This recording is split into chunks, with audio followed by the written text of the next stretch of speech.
Funding for This Is Nashville comes from you, our listeners, and Alliance Bernstein. Since 2019, employees have impacted our community by giving more than 5,000 hours of volunteerism in Middle Tennessee. AllianceBernstein.com. Alliance Bernstein is not affiliated with National Public Radio. I'm Elizabeth Burton, and this is Nashville. This is Nashville is a show by community for community. So, in the first week of 2024, naturally, we're here to talk about me. I'm one of the producers on the show, which means once or twice a week, I'm semi-responsible for what you hear on air from 12 to 1 p.m. There have been episodes I've been assigned to produce that I admittedly knew nothing about, like the This Is Nashville episode on zoning. But there have been episodes that I also got to dive into topics that I was really passionate about, like the cost of care for people with disabilities. We'll focus a little more on the latter today. The first thing you should know about me is that I love to spend money. And this really is not a good habit for someone who works in an entry-level position at a public radio station, but I digress.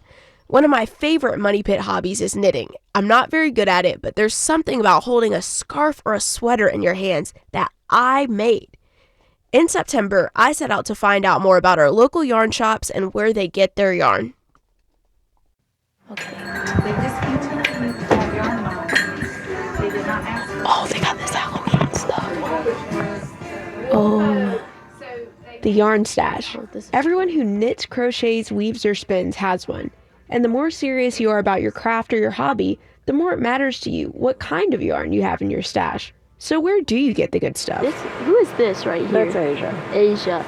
Now she's kind of giving us a look. It's like, don't come any closer. It's like you stay over. We're at Hickory Bluff Farms with Ruth Fuquay, who owns and operates an alpaca farm with her husband Bill, located in Mount Juliet. Well, I'm just kind of really taken aback by how many alpacas are here, because I thought there were going to be 5. No. But there are quite a few more than 5. There are 2 barns. This is our first barn here, and there's 16 here. And then at the second barn, there are 15 down there.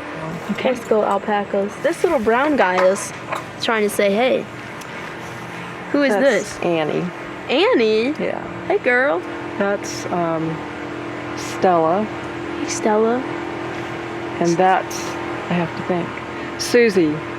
Hey, girl. Then behind Stella is Serena, who's Susie's daughter. Behind her is Alyssa. And then behind her is Maybelle. These alpacas are clearly beloved members of the family, and it's just an added bonus that their fiber helps run Hickory Bluff Farm's small business. So how does fiber become yarn? Ruth is here to let us know. When it comes off the animal, it comes off as one alpaca at a time. So that's segregated by animal. Then I'll sort through that and take out whatever grass or hay or whatever is in that. Clean it, but not wash it. It's like, how did we get from alpaca to green striped, self-striping, yellow and everything? Because these guys are not. These hands. Wow. Ruth told us that each year she ends up with about 200 pounds of fiber, and she took us inside to see this spring's harvest. It's just right off the animal. Wow. Can I touch it? Mm-hmm. Once the fiber has been processed into yarn, it's got to go somewhere. Hickory Bluff is one of 4 local farms that supplies yarn to Sunshine Weaving and Fiber Arts, located in Lebanon. This is your outside thread. Bring it back up to the top position then. My name is Cynthia Rice, and I own Sunshine Weaving and Fiber Arts. Going over. Once the yarn hits Sunshine shelves, it needs to be sold, and there are a lot of options available for how you might use your new yarn. They have a diverse range of classes, including a weaving class that was going on while I was talking with Cindy. Just this that's messed up. Right. You don't have to do the whole. And they do things like knitting, crocheting, spinning, belting, and even tatting. Which is using a little bitty device called a shuttle, and you use it to make little knots, and you can make lace and all kinds of beautiful lacy items. You talk about a lost art. Nobody tats anymore. I hadn't even heard of that. And if you don't want to pick up tatting, there's still lots of options for you in your brand new locally sourced yarn. Most of our shops offer classes for everyone, from the beginner who's never even held a needle to the advanced artist who's been at it since they could walk. And once you get a little bit more comfortable with your craft, you might want to check out many of the groups here in Middle Tennessee dedicated to the love of fiber arts. All right, here we go. Cheers to knitting. Wow, that is impressive. Cheers. Out your way. That was Wayne and Jay Haas. They gather once a month at Sky King Pizza in Kingston Springs for You and Company's monthly pizza party / yarn night. It's a great opportunity for the community to come together and admire each other's latest work. This is a shawl. It's called Lava Lake. This is probably my favorite group. So you've got your friends, you've got your yarn, you got many places to shop local, you have instructors, you've got a community now, all because of some alpacas. And the only thing that you need now is to develop a minor spending problem. Then you'll be a real fiber artist. I am at a house of yarn. I'm about to walk in. I estimate that I will spend $52 in here. Okay. I don't have to get anything though, that's the thing. It's a powerful lesson that I have yet to learn. Okay, I see one thing that I definitely want. No, I like this other one more though, but I think it's gonna be so blue. It's something that costs $4. I'm too pretty to do math. Okay, I came in under budget. I'm really proud of myself. Y'all, those alpacas were a trip. I'm a major dog person, so I'm used to over-the-top, excitable animals in my face. And alpacas, they just don't want to be bothered. They were really not too sure about me and my fellow producer Magnolia McKay, even though we were there for over an hour. But I will say, after seeing all that hard work that goes into making yarn, I definitely walked away with a new appreciation for the higher price point of locally sourced and dyed materials. Here's a little bit more of our host Khalil's conversation with guest Rin M.O., Deb Peterson, and Erica Hundley. Now, you all own yarn shops.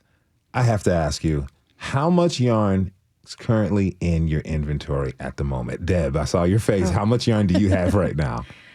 Oh, wow. I only know it in my head as a dollar amount.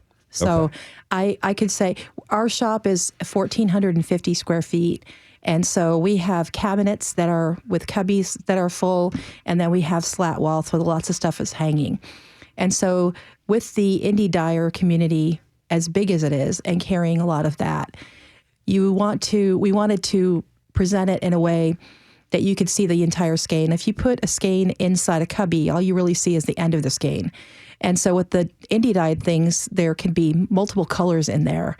And so we started hanging it on slat wall, and then you can see the entire skein. But we have a lot of yarn in the store. I have no idea. I can't tell you how many skeins or anything like that. What are your biggest sellers? Our number one selling yarn right now has been this way for a while now, is an indie dyer from Jackson, Tennessee. It's called Big Sky Yarn Company, and Cassie Parsons is the dyer. And people often ask me, they're like, she lives in Jackson, Tennessee, but it's called Big Sky. And the story there quickly is that her family moved to Montana. They moved to Montana. They missed their community in Jackson. They came back. She had already created a name for herself with Big Sky, and so she kept it. I mean, we could have Big Sky everywhere, right? Yeah. In the world. So we have a DK from her. It's called Squish DK, and it is a 100% superwash merino. That is our number one selling yarn. We sell lots of Malabrigo, which comes from Uruguay, and those are kettle dyed. Those are variegated and then semi-solids. We carry another one we do a lot of business with is Blue Sky Fibers, which is in Minnesota. And we carry wool stock, which is a line from them of non-superwash wools, and that's kind of the trend now. What's the difference between superwashed and non-superwashed? Is it in the texture of it? It's in the care of it, and it can be in the texture as well. Superwash yarn has been treated so that you could machine wash it maybe at a gentle cycle, cold, Even the labels now, though, say they don't even though it says superwash, they don't recommend washing it in the machine. They do still say hand wash. What the trend is right now is we're selling a lot more non-superwash, which means you'd have to hand wash it or dry clean it. Of course, we always recommend a hand wash. When you make a garment with something that's non-superwash, it tends to hold its shape a little bit better.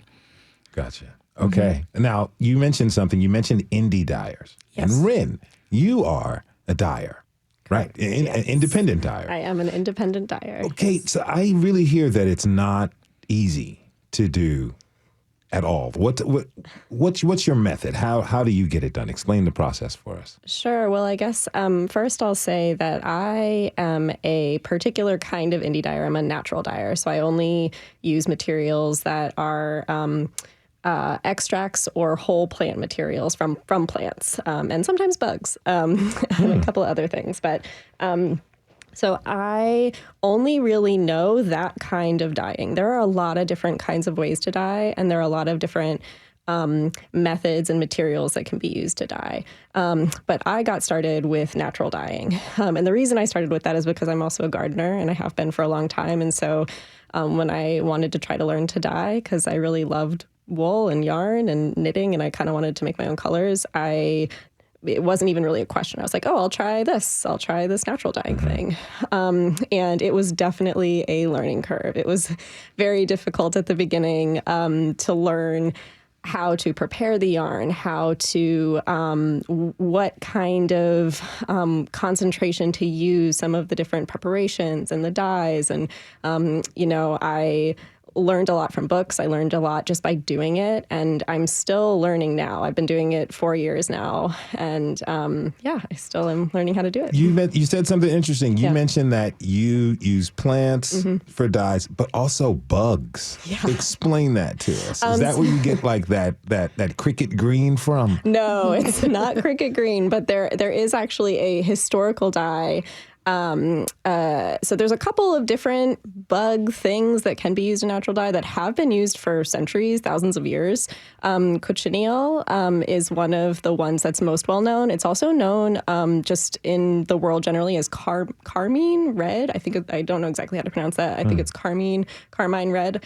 And it's used as a food dye. It's used, it can be used a couple of different ways, but it can also be used to dye fiber, and it has been for a really long time. Wow. Now, Erica, the weather is getting cold, so I imagine this is the busy season. You just opened your shop earlier this year. That's right. How much yarn are you expecting to sell this time of year? I don't even know how to estimate. And like Deb, I don't know how to estimate how much I have, but I will say I have a smaller inventory than Bliss Yarns has a wonderful inventory. My shop is in a small converted house. So I opened in April. I signed the lease in March, opened in April. So I have a small, I like to say cozy shop. And I knew starting out that I wanted to carry hand dyers, and started looking at different dyers and different vendors of where I wanted, who I wanted to stock. And whenever I rented the space that had a full kitchen, that's when I decided I had the opportunity to also try my hand at hand dyeing. And so I've been doing that, and that has turned into a little bit of what makes my shop niche and set apart. There's only a handful of shops in the whole surrounding area, but I knew that I needed to do something a little bit different. And so I have my own hand-dyed yarn that I sell and feature that, as well as some other vendors as well. Oh, wow. Deb is pointing at some of your work, and it's really, I love that red. It's deep. It's beautiful, like a beet red almost. Now, question for you. Do you do natural dyeing like Rin? I don't. So I use acid dyes, and as Rin said, I also learned from a book. I got a book and just learned, I think it's literally how to dye yarn and fiber. So I did a lot of learning from that, found a few videos, and a lot of trial and error, like she said. So I had an art background. And like I said, I've dabbled in all kinds of arts and crafts, and I tie-dyed, so I kind of had a skill set that I thought might translate, and so I was able to do that. And so I started dyeing about that time in March, whenever I got the space. Now, Rin, tell me a little bit more about modus operandi. What you specialize in dyeing your own colors for yarn. What's your most popular color? Deb was just asking me this earlier, and it kind of changes year to year, but it is almost always some shade of red or pink. That's been the typical ones. And there's a lot of different ways you can get red and pink with natural dyes. And that's been one of the most fun things for me, is just to explore with the different dye combinations, with different methods to come up with new shades of the same color. Now, Deb, Erica mentioned that she's a small shop, and there's a few in the area. But from what I understand, it's a community that happens with the shops and the fiber arts and the owners of these businesses. That's really not common for competitors to help each other. What sets the yarn and fiber community different? I'm glad you said that, because we are a community, and all of us know each other, love and respect each other. And so especially during the pandemic, when we had shut down and we had limited time, we couldn't have customers in the store. It was a scary time for everyone in the world, but it was especially scary for someone who owns a small business. And so that's when we all really kind of pulled together. And so I had Meg, who owns the House of Yarn, and then Glenna, who owns the Ewan Company, which is in Kingston Springs. They reached out to me, and the three of us did several collaborations where we did what we called a 3-shop shawl. So it was a shawl that required 3 skeins of worsted weight yarn. That's just a particular weight of or size of yarn. And you grabbed a skein from each of our stores to create it. And so we ourselves each created one that we had in our store, and we promoted it and released it and put it out on social media in our newsletters as well. And we had people just reaching out to us and saying, "This is so incredible that you guys are putting your friendships and your businesses, in the forefront." And we do help each other out a lot. We're going to take a short break. When we come back, we'll revisit some of the show's coverage of last year's SAG-AFTRA and WGA strikes. You can join the conversation by tweeting us at This Is Nashville. We'll be right back.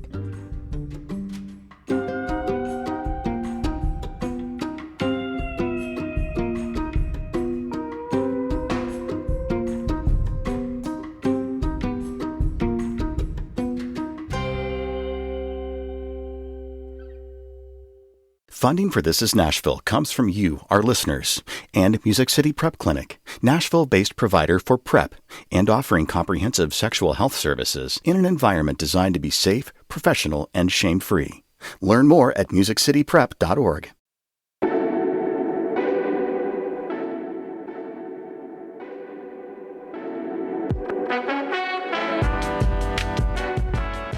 This week, you're hearing from the 10 producing team about what our favorite episodes of 2023 were.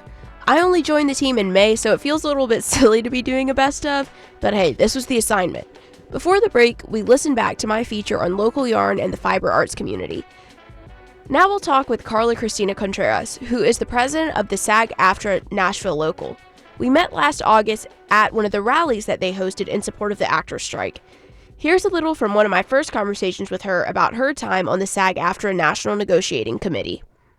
So I went to Los Angeles. I didn't even know I was going to get to go to Los Angeles. In fact, I didn't even know I was going to have a voice in this. I get this email that says, "You've been approved to go to Los Angeles." And I'm like, what? Okay. And it was really very fascinating to try and get information about this situation because nobody really could tell me anything. And then I had one of the main chair people say to me, he said, "I'm just booking a one-way ticket." And I went, "Oh, okay. All right, then I'll book a one-way ticket." And that's what I did. And so walking into the room the very first day, picking my place to sit in our caucus room, who knew I put myself all the way at the back of the room? But it turned out to be the best place to sit because I could literally see everybody in the room on our side. Then we would cross the atrium, or the big, it's a big open space inside the AMPTP building, and we'd cross over into a conference room that had the longest table you've ever seen in your life. I felt like I was walking into an episode of Succession. So there I was, sitting right across from Warner Brothers, Disney, Universal, HBO, ABC, NBC, CBS, Amazon, Netflix, Sony, you name it. I was looking at them. Actors and performers, we're lucky if we can book a job. I mean, I can do 50 auditions and maybe I'll book one, maybe I'll book more than one, or maybe I'll book none. And so in order for us to qualify for our health insurance benefits, we have to earn $26,470 to qualify. How many people currently are not qualifying approximately for that? It is almost 87%. There should actually be a laugh track going while you're asking this question, because if you figure that almost 87% of our membership can't make $26,470, and the ones who are the celebrities who are making millions and millions, that is less than 1% of our membership. How would you describe SAG-AFTRA's general position right now? Our general position is we're standing our ground. And there are particular items that we won't budge on. I don't see how we could. I really don't. So after we had this conversation, we left our little quiet soundproof room to go out into the crowd gathered for the rally. And it was a little bit more lively. Now, I'll be honest, one of the hardest parts of this job is going to cover big events like this. Lots of people and noise. I'm fumbling with all this audio gear that I barely know how to use. I'm trying to remember the name of someone I've now met at 5 different events. Somehow the mayor is there. And I'm also trying to get sound for the show. It's a lot for someone who's already a little prone to social anxiety. Hey, but I made it through, and I even came up with something to share with y'all. SAG-AFTRA strong! SAG-AFTRA strong!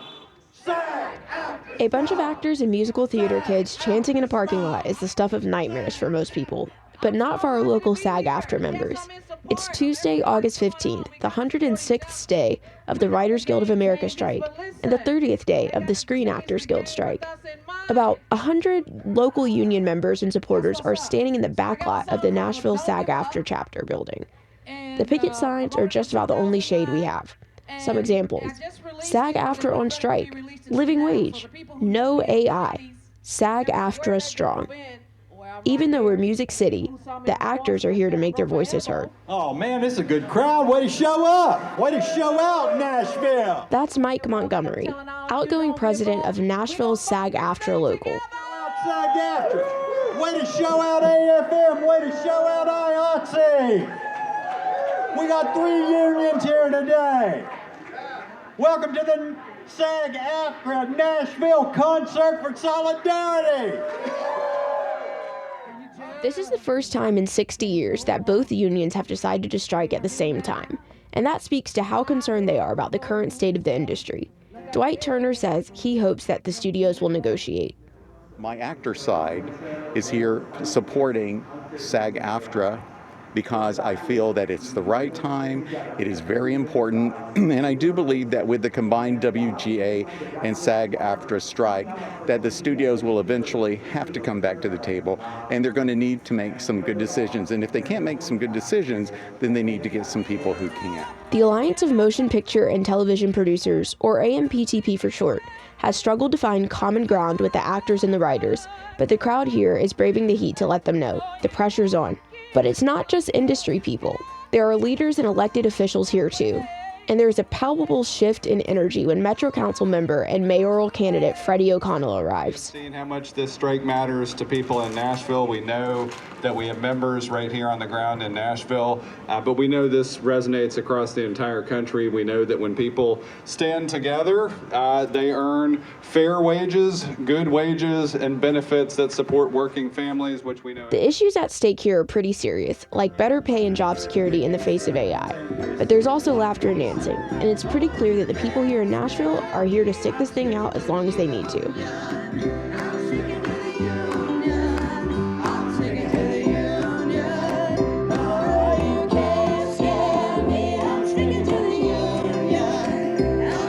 And they really did stick to the union. The strikes have now ended, and everything is back to the way it should be in Hollywood. Both WGA and SAG-AFTRA reached deals, and production is back up and running. And we get Abbott Elementary back next month. It looks like the main drama of it all is over, but we'll still be keeping an eye on what's going on with TV and film in Nashville as the industry grows. We're going to take another break. After the break, we'll revisit one of our more controversial episodes from last year, because apparently I love getting angry calls from y'all. Join the conversation on Twitter at This Is Nashville. Stay tuned.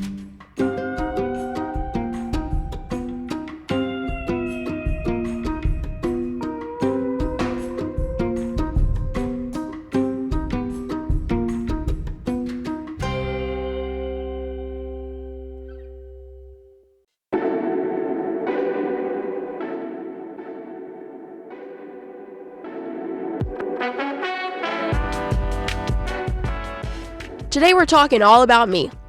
Well, technically, we're talking about my favorite episodes that I produced of This Is Nashville, but honestly, what's the difference between me and my work at this point? This next episode, it really needs no introduction. I'm just gonna hit play.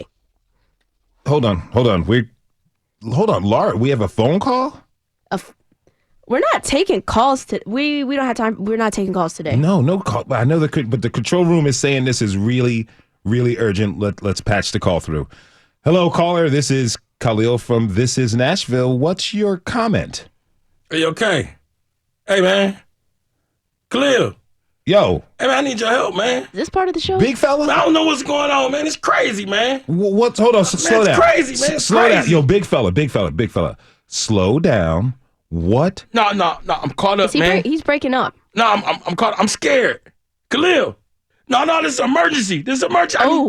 Wait. I think he's being. Whoa, hold on now. I need you to help me, man. I need you to help me out. It ain't no time. They said I got another day. Get your hand on my pocket. Big fella, is he there? What happened? Did we drop the car? Can we get him back up? We're gonna have to find him. We are in the middle of the show, though, and we're live. We can't just leave. Yeah. No, look, the people will understand. I mean, because look, what is Nashville without Big Fella? I mean, you got Broadway, country music, tall and skinnies. You got brunch options. Look, Elizabeth, this is the moment we've been training for. Action Team, go! We need a better name. When danger presents itself and calamity is near, there is one brave group in Middle Tennessee that gets the job done. The This Is Nashville Action Team. If things look and sound sus, they are the only ones who can get to the bottom of the matter.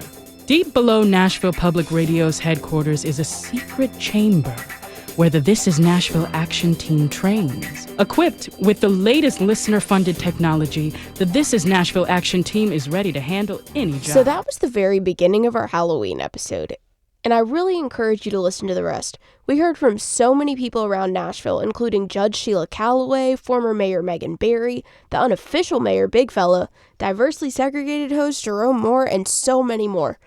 It was the first time that the show had ever done a sketch or anything satirical like this, so it certainly wasn't perfect. But I loved the final product, and I loved making it.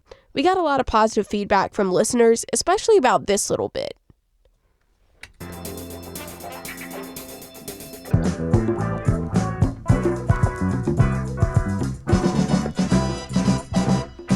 Meanwhile, back at Action Team headquarters, Allied Division.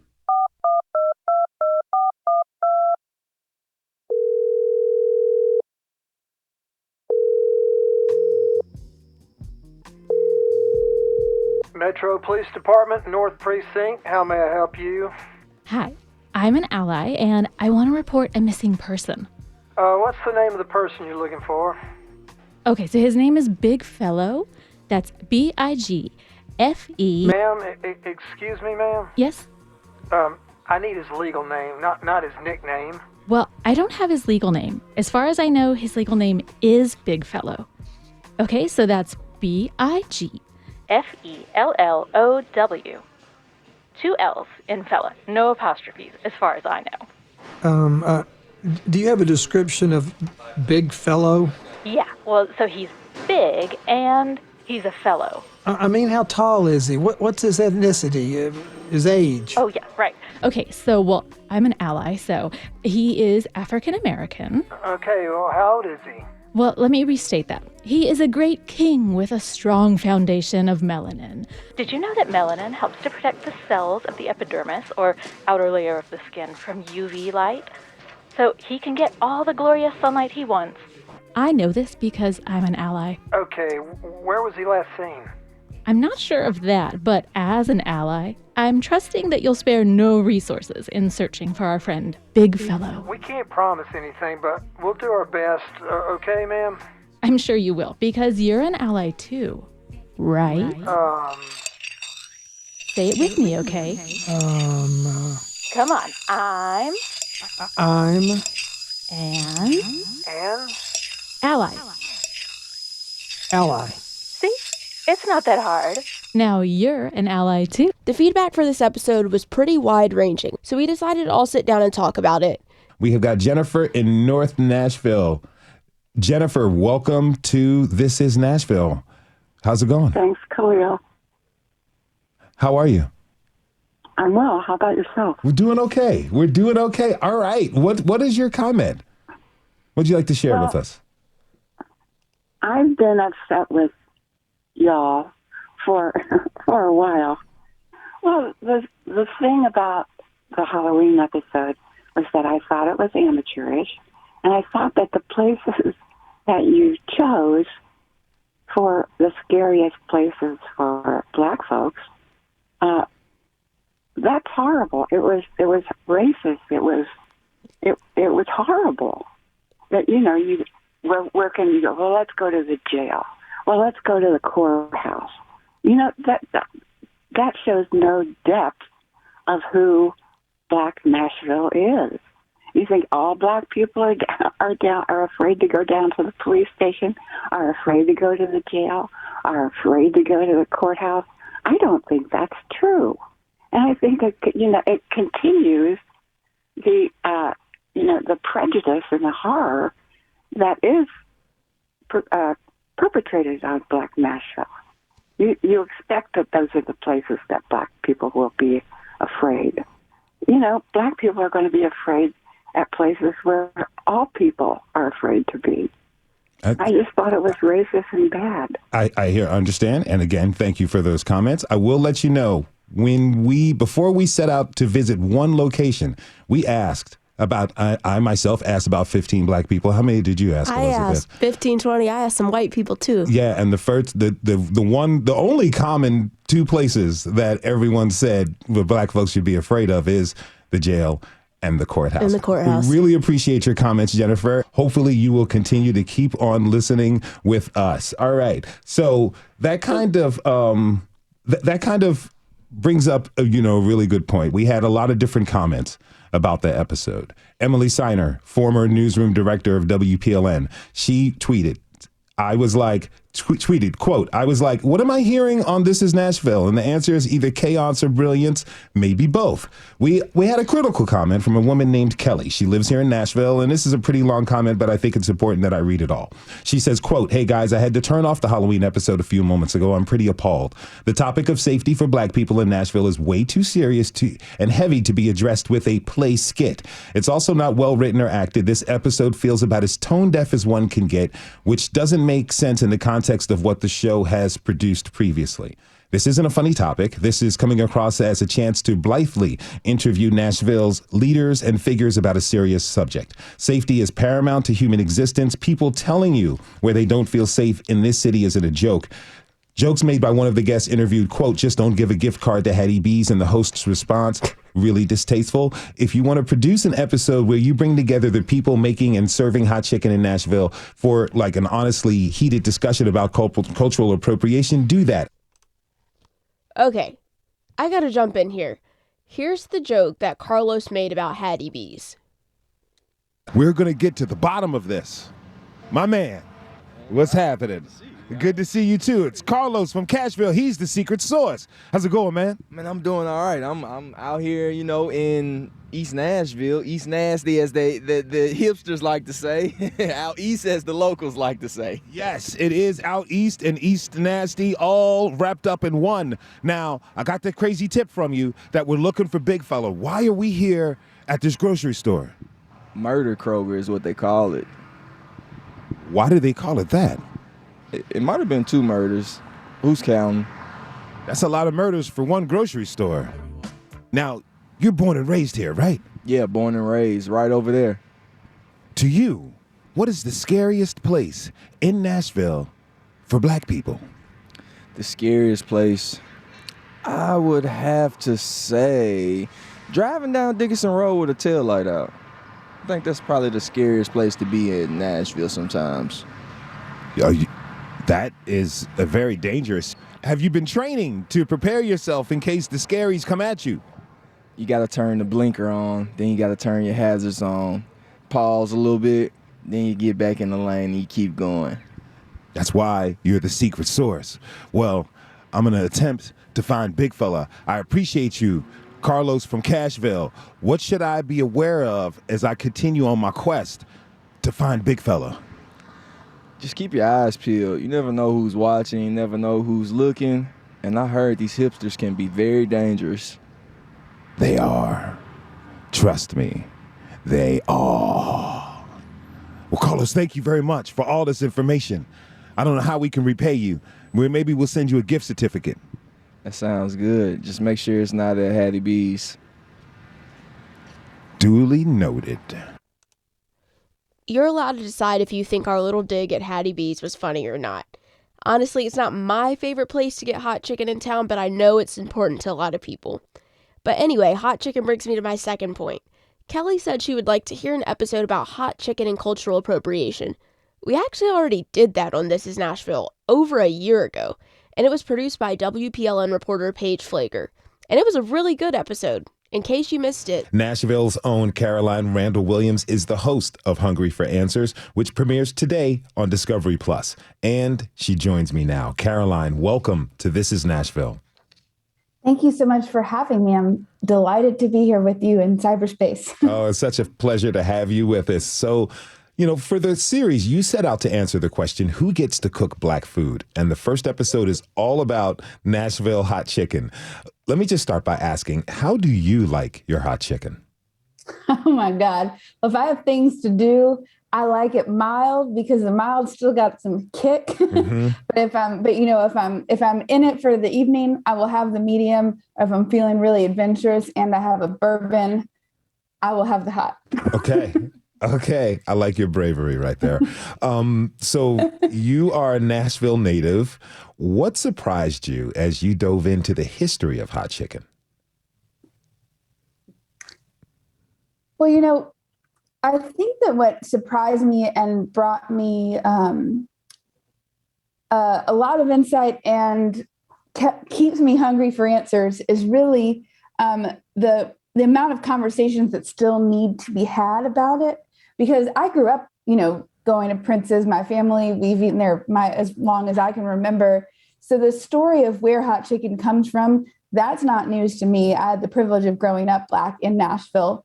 And eating well all around our city. And I think that what surprised me was how unknown the Prince's story is in some ways, how under fortified the positive bridges are between what new Nashvillians think of as hot chicken and what the original story is. So that's what surprised me, is how I took it for granted. I knew Prince's was the OG. Mm-hmm. In my family's narrative. And I was surprised at how few people know that story still.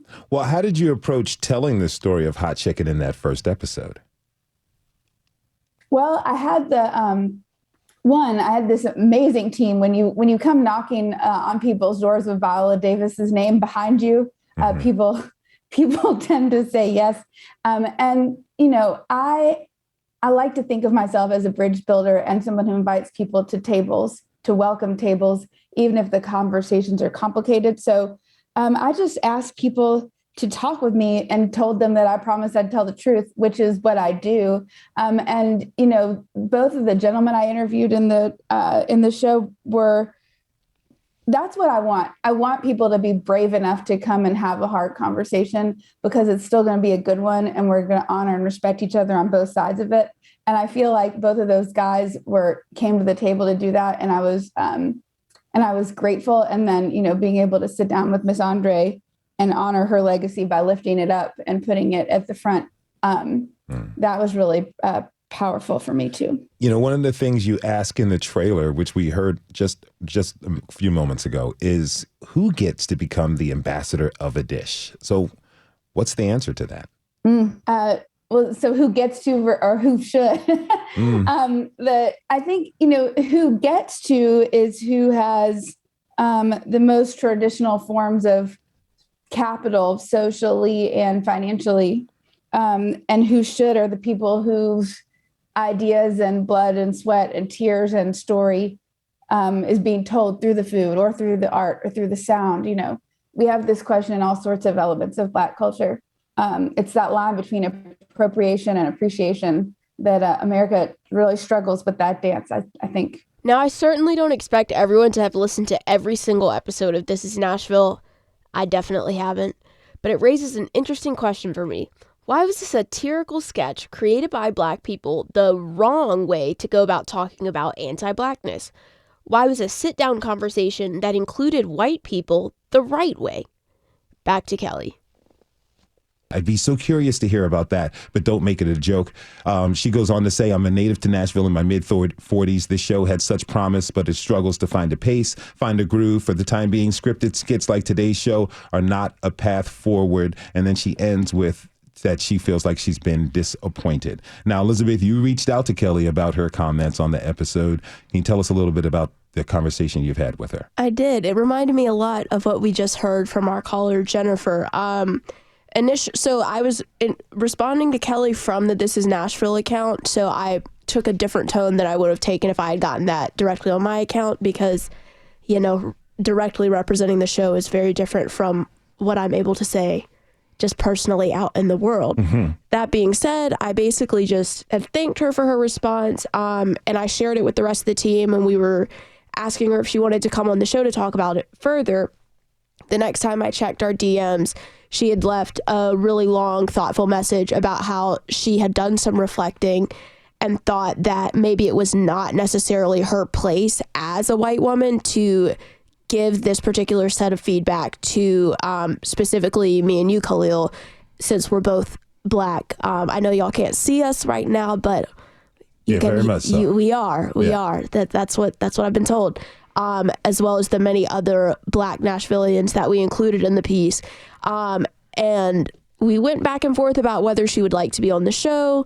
I spoke to her on the phone, and then where we kind of ended things is that my take was she kind of went back to her original comments about not being happy with the tone of the show, that she didn't like it, and wanted to ensure that I knew her feedback was coming to me as an artist giving critique and not as a white woman. If you're just tuning in, this is Nashville, and I'm your host, Khalil Ekalona. At this moment, we're addressing the Halloween episode, and my guests are Willie Big Fella Sims and show producer Elizabeth Burton. Okay, so Big Fella, what's your honest reaction to Kelly's comments and Jennifer's as well? Man, I, as a Black man, certified, I'm Black. I got a cup right now, say dope Black dad. I see it. As a Black man, I would like to say thank you to both of them for being so concerned about, I'm serious, man, and being concerned about like the safety of Black people. It's nothing to play with, you know what I'm saying? I know that because I'm Black and I try not to play with that, you know what I'm saying? But I just think it was just so hilarious.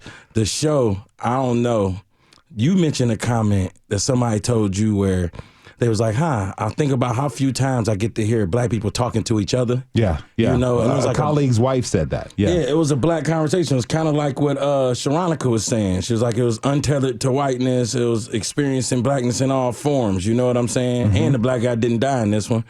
And I think we did find you. We found you. For sure. And I think that it was really, really, it's cool to have people concerned, but we so used to being scared in general and nervous about life and somebody gonna come get you, beat you up, take your kids, something like that, that we gotta joke about it. Yeah, you know? I understand. That was the way to express it, is in a laugh, because if you get black people that are scared and angry, and then it's a whole nother tone where you still care and protect me then. That is an entirely different episode and conversation, because, there were so many people who were in this. Judge Sheila Calloway, Tequila Johnson and Equity Alliance, comedian Josh Black, meteorologist Leland Statham. We all heard former Mayor Megan Barry. We had Carlos Partee from Cashville. We had Maya Riley, the actress, as well as TV and podcast producer Jerome Moore. And to me, something that really kind of stood out was so many folks came in to be a part of this. Now, again, like I said, if this is your type of comedy, great. If it's not your type of comedy, that is fine. We took a chance. We tried something. We wanted to do something that was entertaining, because not always are African Americans kind of worried about their safety. And if you listen, I don't want to give any spoiler alerts, but if you listen to that entire episode, no one could really identify a place in Nashville that felt dangerous to them. Granted, she's my sister. She's a little bit biased. She played it for her entire family. And my nieces, 13, 10 years old, said, it sounds like Nashville's a cool place for everybody to live. If you listen to it, that is a little bit of the underlying theme. Okay, we have a call coming up. We have a call from Eloise in Belmont. Eloise, thank you so much for giving us a call. What's your comment? I just wanted to say how much I love your show. I listen to it almost every day while I work, while I drive for work. I work at a local nonprofit. And I love that y'all took a big swing with the Halloween episode. I thought, I'd rather have a show with personality and people who take risks. And I just think it was really cool what y'all did. So thank you for all the work y'all do. I just really appreciate, I hear on your show from members of the community that even I come into contact with. So it's just really, I think y'all are a gem for Nashville. We really appreciate that. Thank you so much for your comment, Eloise. If you're just tuning in, I'm Elizabeth Burton, and I'm reviewing my favorite episodes of This Is Nashville from 2023. Right now, we're talking about the infamous Halloween episode and our subsequent call-in at us show. Since we're on the radio and not television, I feel like it can be kind of hard for listeners to get a true feel of how guests or even Khalil reacts sometimes to what's being said. I'll try to paint a picture of what it was like being in the room with Big Fella and Khalil that day. When we first got the call from Jennifer, Big Fella and I were just staring at each other. He kept mouthing to me, "Is this real? Is this a real call?" And I was glancing around the control room, trying to figure out what I would say in response to her. Khalil handled most of it, but I gotta say my heart was racing. I'll be honest with y'all, I felt really angry. I wasn't angry about being criticized. I was angry that I couldn't respond to the critique how I wanted to in that moment. I was frustrated that I had to sit there and sift through the millions of thoughts in my head to come up with a response that was not only professional because I'm at work, but also a response that wouldn't come off as defensive, hostile, accusatory, or even racist. This is what I ended up saying. Well, another thing that's really interesting to me about some of this commentary, we shouldn't have talked about the scariest place for Nashville in a humorous way. I think it's very interesting and perhaps a little challenging for our typical listener, because they may be used to be hearing about Black issues from some of our colleagues that are doing excellent reporting on some of the very issues we came at. We've had a lot come out from Maribel Knight recently with the kids of Rutherford County. Yeah. Paige Flager has been reporting on incarceration in other parts of Tennessee, disproportionately affecting Black and brown kids. So I would offer that it's a little bit interesting to me that reporting, they had a sold out audience at the Belcourt last night, and some of the people that I imagine would have been in that audience are mad that Black Nashvillians are discussing the same issue, but just in a different tone. That's just gonna throw that out there. Even though Halloween is long over, I'm sure we'll be reviving the This Is Nashville Blaction team one day soon. In the episodes we've listened back to today, you see 3 really different sides of me. I think it comes through in my voice. Listening back to the scene I did for SAG-AFTRA Rally back in August, I sound stiff, like I'm trying to sound like a real reporter with a real radio voice, talking about real issues. I hear that same quality in my voice right now while I'm recording this.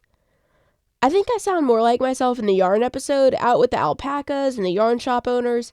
I don't know if I was more relaxed in the job, if I was taking myself less seriously, or what. I do know that neither of these features sound like the version of me that's in the Halloween episode. And honestly, I'm not sure what it means that the episode that felt the most like me is the episode that caused the most trouble.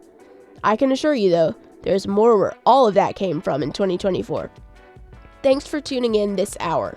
This is Nashville is a production of Nashville Public Radio. Today's episode was produced by me, Elizabeth Burton. Our board operator is Liv Lombardi. The masterminds behind our theme music are LaRange and Namir Blade. Listen back at thisisnashville.org or wherever you get your podcast. The conversation doesn't end here. Tweet us at This Is Nashville, find us on Instagram, and tell us what you want from our show by filling out our quick survey online. This is Nashville. I'm Elizabeth. We'll see you Monday, everybody, and be good to each other.